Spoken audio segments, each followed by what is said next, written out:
Good morning, Aurora. Good morning, Aurora. Good morning, Aurora. The time is 9 a.m. and you are listening to and watching Good Morning, Aurora, the second largest city's first daily news podcast.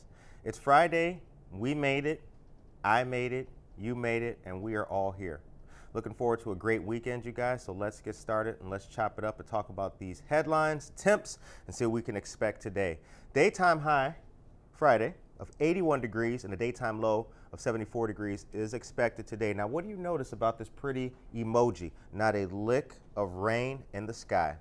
A nice bright sunny day with a little bit of cloud cover is what we can expect. Heading into this evening, check it out. 65 degrees for the nighttime high, 55 degrees for the nighttime low. A nice night tonight. Not going to be any rain as well. Transitioning into tomorrow, take a look at that. 83 degrees for the daytime high, 76 degrees for the daytime low. A nice bright sunny day is predicted tomorrow as well. If you do any barbecuing, save a brother a plate. Saturday night, check it out. 68 degrees for the nighttime high, 60 degrees for the nighttime low. Now, it's going to be a cloudy night on Saturday, but that night of cloudiness transitions us into what I believe, and I hope that you concur, it's going to be a nice, beautiful Sunday. Take a look at that. 83 degrees for the daytime high, 77 degrees for the daytime low, and then Sunday night, 68 degrees for the nighttime high, 61 degrees for the nighttime low. Now, all that I talked about had no rain until Monday. Check it out. 83 degrees for the daytime high on Monday, 77 degrees for the daytime low on Monday. Now, as you can see right here, we can expect isolated storms. There's a 15% chance that those isolated storms will turn into thunderstorms. You see that right there? Boop, boop. Now, Monday night, 68 degrees for the nighttime high, 61 degrees for the nighttime low. And then we get into Tuesday, same thing. They run it back again. 83 for the high, 77 for the low, scattered showers, and the potential for thunderstorms. Now, that potential for thunderstorms on Tuesday takes us into Tuesday night. Check it out. 68 degrees for the nighttime high, 62 degrees for the nighttime low, and a 20% chance of isolated thunderstorms. I remember when I was a kid, I used to like when Tom Skilling would say that, isolated thunderstorms. Who knows? Maybe some young person out there is like, I want to grow up and do the weather too. Stay tuned, young man. Stay tuned. Let's recap. Today, daytime high, 81 degrees, daytime low, 74 degrees. Tomorrow, a daytime high of 83 degrees and a daytime low of 76 degrees. Don't forget that cloud cover is going to continue into Sunday, 83 for the daytime high, 77 degrees for the daytime low. Now going into Monday, that's when the rain starts. 83 for the high, 77 degrees for the daytime low, and running it back in the same fashion the next day on Tuesday, 83 degrees for the daytime high, 77 degrees for the daytime low. That is your weather report here on Good Morning Aurora, the second largest city's first daily news podcast. We have a fantastic show and episode for you guys today. My guest is Crystal Johnson of the Just Food Initiative of the Fox Valley. Let's do it.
morning, Aurora. Good morning, Aurora. Good morning, Aurora. The time is 9:05 a.m. and you are listening to and watching Good Morning, Aurora, the second largest city's first daily news podcast. Good morning to you all. We have a great show and guests for you guys this morning.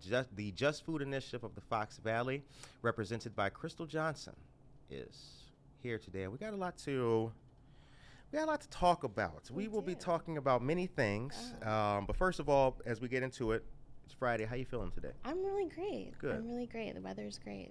Absolutely. That helps. It does help tremendously. It wasn't pouring when I was walking in. Yeah. Yep. So thank you for taking the time out to come and explain to the audience what you do and to talk about the Just Food Initiative. So you are Crystal Johnson. What is your title and what's your role in the organization?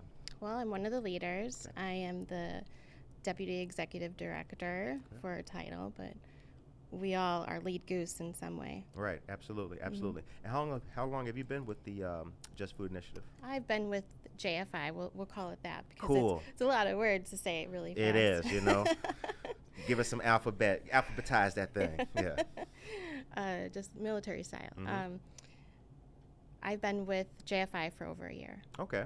All right. And what have you noticed? And did you have any idea about the work that the organization did before you joined, or has this affected you personally and led you into the mission, as they say? I like that layered question. I didn't initially know. I knew it was about food. Right. Yep. I didn't know all of the work that was I guess you could say in the clouds of being implemented. There are so many ideas and so many projects that were in the work. Locally, it is growing. It's impactful. And personally, I have always had a public service heart. Right. And for people and really talking about food and food as, healing properties and food as medicine has really hit home. My son has celiac disease. Okay. And so we had to, when he was diagnosed, it was a huge change of lifestyle. Right.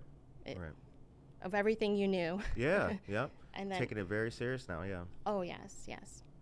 Are you familiar with the term food desert? Oh, yes. Absolutely. And as we talked about before the microphones came on, I have lived in my life, I lived in a few food deserts. There's certain times in my life where there were food deserts. And I didn't know that that's what those were. Right. At that time. You think you're just lucky growing up with, 11 euro joints, like this is great. Actually, it's not. So I'm proud to share what you guys do. Oh, thank you. And just, cards on the table and everything like that. As the audience is known, as we talked about on the show, like this is the kind of stuff that is important because your health and what you're eating and what you're consuming will make or break how you feel mentally, emotionally, how you deal with the day. It's one thing to have a bad day. Yes. It's another thing to have a bad day and come home and you have no food. That's right. And so when we want to address a food desert, what are the solutions? Right. You think about the adversity people go through in a food desert. Maybe they don't have transportation to get to a market. Obviously, there isn't food, but maybe a convenience store or your 11 euro restaurants available. Right. I'm assuming you grew up in the city. Yes, absolutely. When we address the food desert, we could talk about it, but where's the solution? Right. Where's that actionable solution? Right. And that's where JFI comes into play. Okay. Especially here in the Fox Valley. Now, the Sunday, July 28th. Yes. And the rain date, just in case, is going to be August 4th. And this is going to be the Family Fest Fresh Market. Yes. Let's talk about that. What can the folks expect about that? Good morning to you. 9:09 is the time. Well, it's been a few years in the making. Okay. We are hosting our pilot farmers market on the 28th. And as this advertisement states, there is a rain date, but the church, I'll give you a brighter, smaller version. The digital copy? We're educators at heart, so. It's all good, yeah. Words are powerful. The church has been so gracious to us, and we are so grateful for them. They offered that if there is any inclement weather, and I'll be sure to watch your weather story to know for sure. Oh yeah, definitely. We'll make sure to show love on the 28th. Come on, Lord. Yes, yes, come on, Jesus. Yep. That they would host us inside the church as an alternative that day. If we have tornadoes, then it could happen. Yeah, it could. I mean, we do live in the Midwest, so yeah, it'll be the next week. So this is Southeast Aurora's first farmers market. Clean and green. Very cool. Superior Foods. Learn how easy it is to produce and process your own groceries. Learn some healthy food buying and eating practices, especially to teach your youngsters. Meet local farmers and food producers with integrity, clean and green and just. I really like that. Yes. There's also going to be seminars with topics like Down with Dementia, MS, I myself am the cure, and mental health and your diet. What's the connection?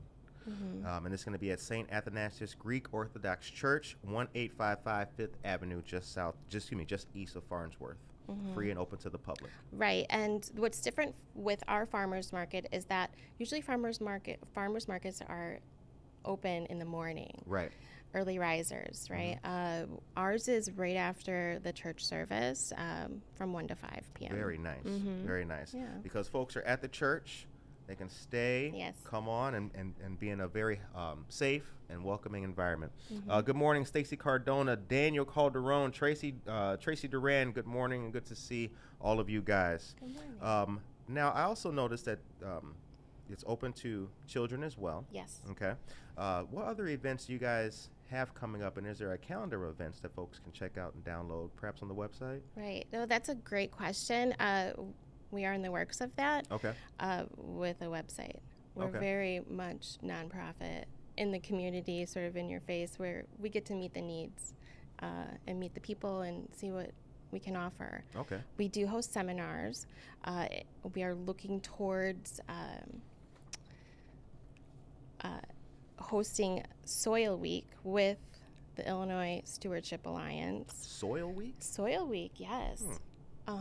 We really want to make it a holiday. Okay. And that's why we were talking about working with the local senators. And Well, soil is our skin of the earth. We need to take care of it. Absolutely. Soil Week. So we're going to have like Mulch Monday, Topsoil Tuesday, right? Water It Wednesday. I'm just making it up. I don't know. I don't know what y'all going to do. You're going to learn more. Yeah, absolutely. Yeah, we'll have I look forward to this. Good, yeah. It's going to be awesome.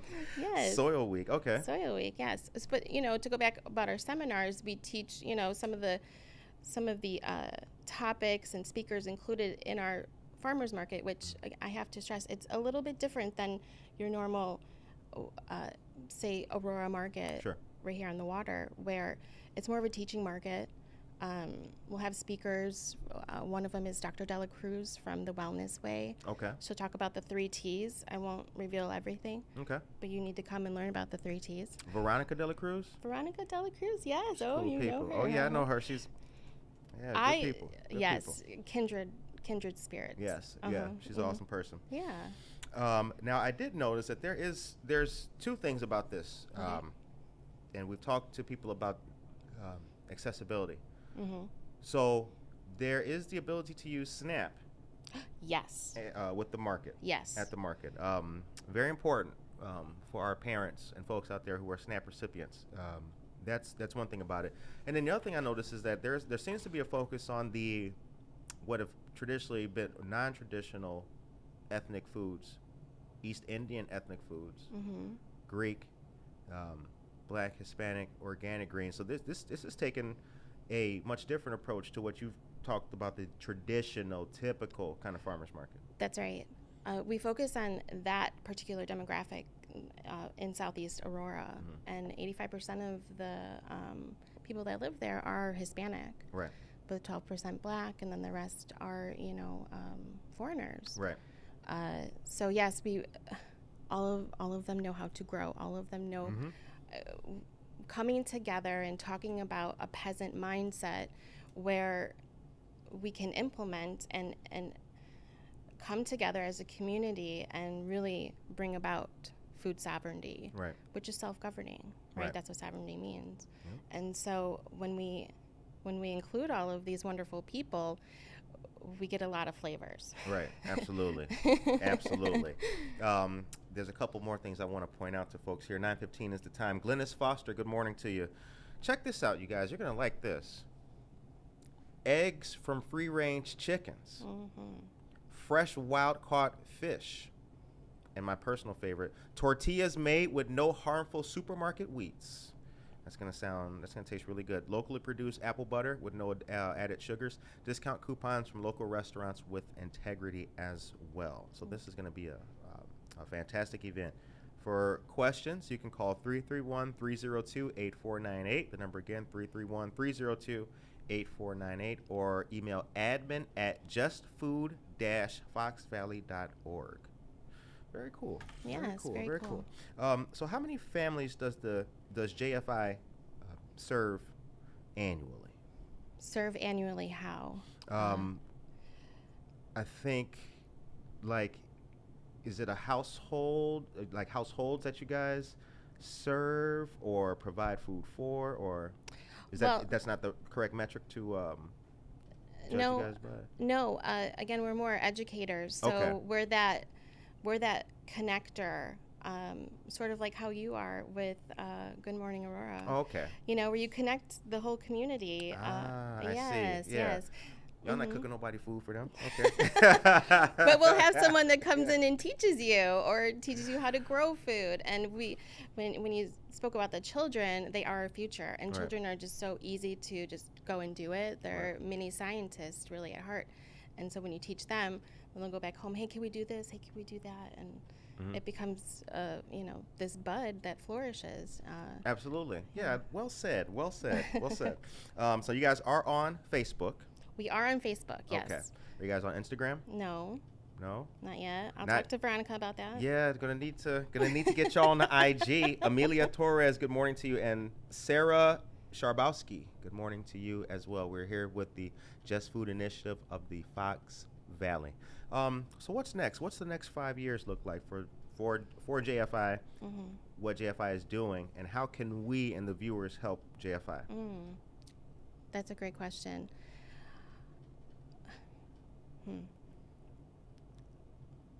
We like to talk about the now, but that's always ever growing because of the needs. And so when we address food locally, it being grown locally, then we become healthier. Right.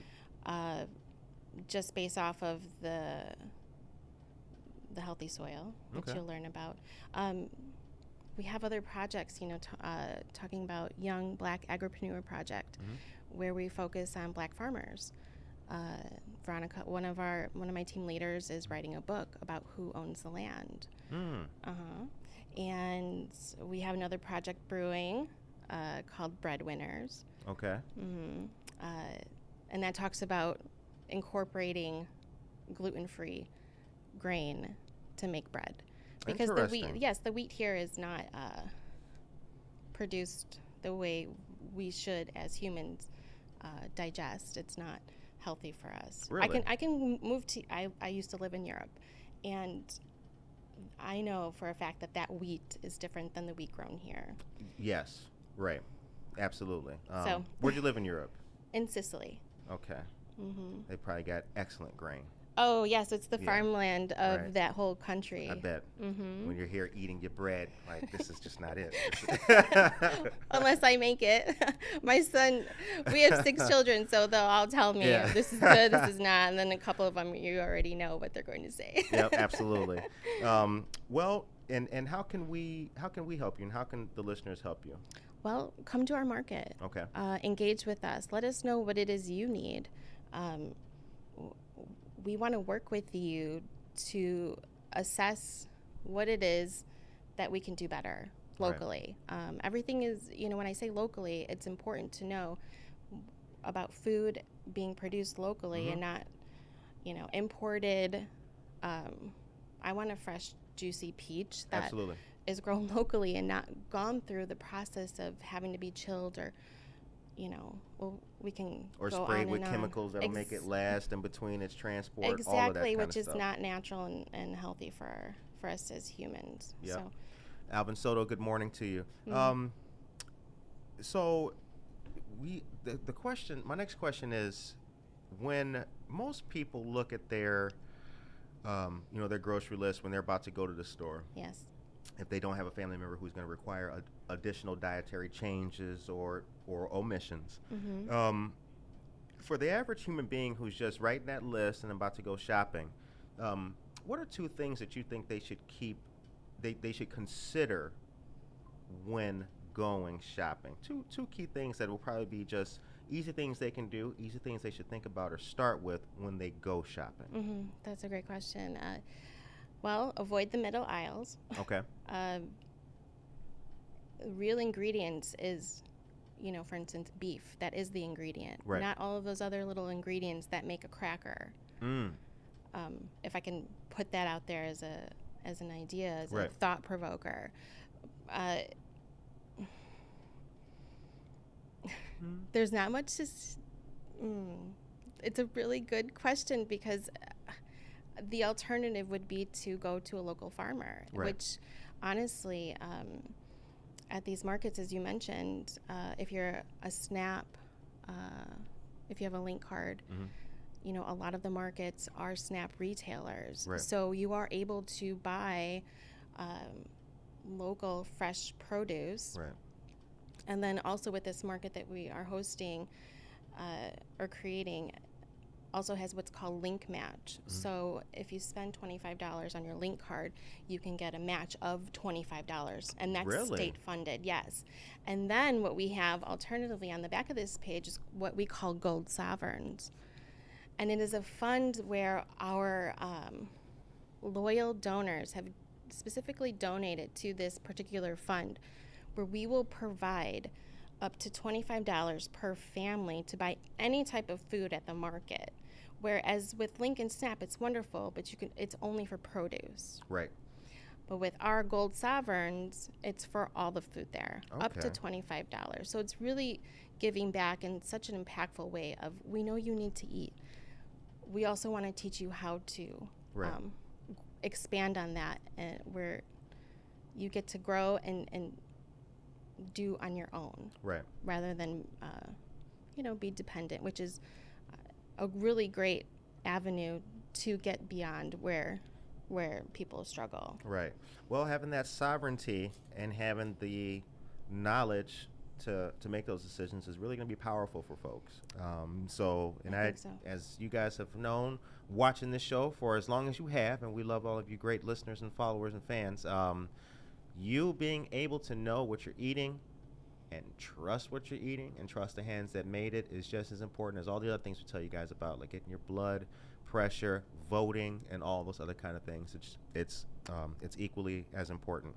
Here's something cool that I started doing. I'll give you guys I'll show you a little something, because you talked about crackers in the aisles, right? Yes. You know what? I stopped going to get crackers. Instead, what I started doing was taking some bread and then just seasoning it, baking it, and then you cut that up. Now you got croutons. Yes. Make your own croutons. Yes. And things like that. You can make your own, and you feel like Emeril Lagasse for a little bit in the kitchen. Check it out. We've become so convenient or so dependent on convenience, and I would say instant gratification. Whereas in Europe, they closed down the city for 3 or 4 hours so people can be with their families. And they make their own food, and it's locally bought. We used to be that way. We really did. And so that's a great way to make a crouton, or there's all these other little things that you could buy that also saves money. In the long run, if you really look at it and calculate it, that you're not only eating better, but you're also saving money. So where can you then invest? Where can you make those cuts and save a little bit? You know what? I don't have to go spend $4.99 for the seasoned croutons. Boy, you can take some bread, just heat that in the oven, sprinkle that your own, and just dice it up. Now you got a whole thing of croutons. Yes, and it's probably healthier. 9:25 is the time. What do you like most about Anton Kerner, Diesel? Good morning to you. What do you like most about what you do? I like most that about what I do is being with people. Okay. Yeah. Creating that impact, having that conversation, just as you and I are having right now. Having people feel empowered. Right. That's really the ultimate feeling of, when you walk away, have you left that situation better? Right. And I think that's what I really love about working with JFI. Yep. And now this event on the 28th is you guys' own event. Are you going to be anywhere taking part in any other community events or anything? Well, we do. For instance, we are part of the Green Fest. Okay, Mavis Bates gets to shout out. Mavis Bates, what up? Mavis Bates. Yep. Mavis Bates is cool. Beautiful She's awesome. human, yes. After this, we're going to take a little break and then focus on our seminars, which are hosted mostly at libraries up and down the Fox Valley. Okay. We definitely put our schedule on there on Facebook. We're expanding on that tech part too. Yeah, y'all need Instagram. Come on now. What? I'm going to just keep it honest with you. Like when people say, hey, Curtis, man, check it out. Like, is it on the gram? Well, I don't know. I don't know how I'm going to check it out. I don't even have Instagram. I'm pretty sure my 13-year-old does. Yeah. Well, I bring it up because here's something that I have noticed. Now, this is a separate conversation because I've talked to like law enforcement people about it, and it's the rise of social media helping or hindering some of these efforts. I see now, there's these food videos that are very popular. Yes.